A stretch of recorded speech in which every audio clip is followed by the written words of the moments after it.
अधर्मी अधर्म फैलाता है और धर्मी धर्म फैलाता है। पापी पाप फैलाता है और ज्ञानी ज्ञान फैलाता है। लोभी लोभ को फैलाता है। ईर्ष्यालु ईर्ष्या को। पापी ये सोच के पाप फैलाता है कि धर्मी ना खुश है और मेरे पाप से मैं खुश हो जाऊंगा। अरे पापियों को, पाप फैलाने वाले, अरे अधर्म को फैलाने वाले, रावण ने भी अधर्म को फैलाया था पर उसका अंत बुरा हुआ। राम ने धर्म को फैलाया और आज उनकी जय जयकार हुई।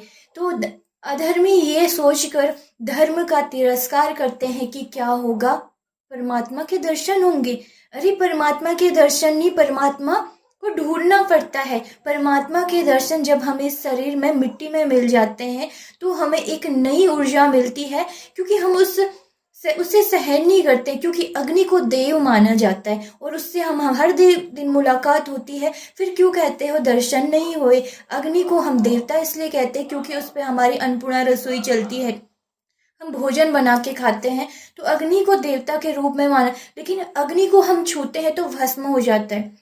तो वही तेज सूर्य के लोग हम जा नहीं सकते, क्योंकि वहां जाके हम भस्म हो जाएंगे।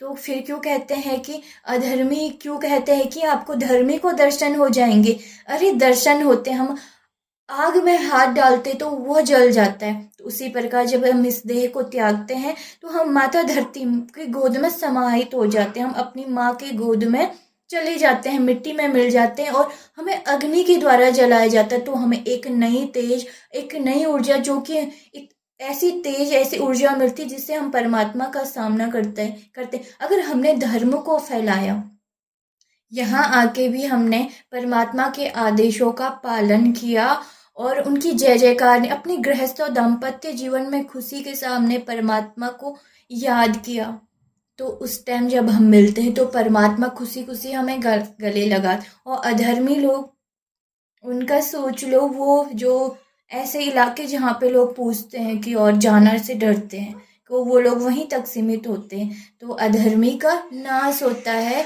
और धर्मी की जय जयकार, और सनातन धर्म की जय जयकार होते। इसलिए धर्म को मानो, अधर्म को नहीं। पाप को मानोगे तो पापी बन के रावण का अंत होगा, आपका खुद का अंत होगा, उसका नहीं। उसका तो हमेशा खुशहाल जीवन जिएंगे वो लोग।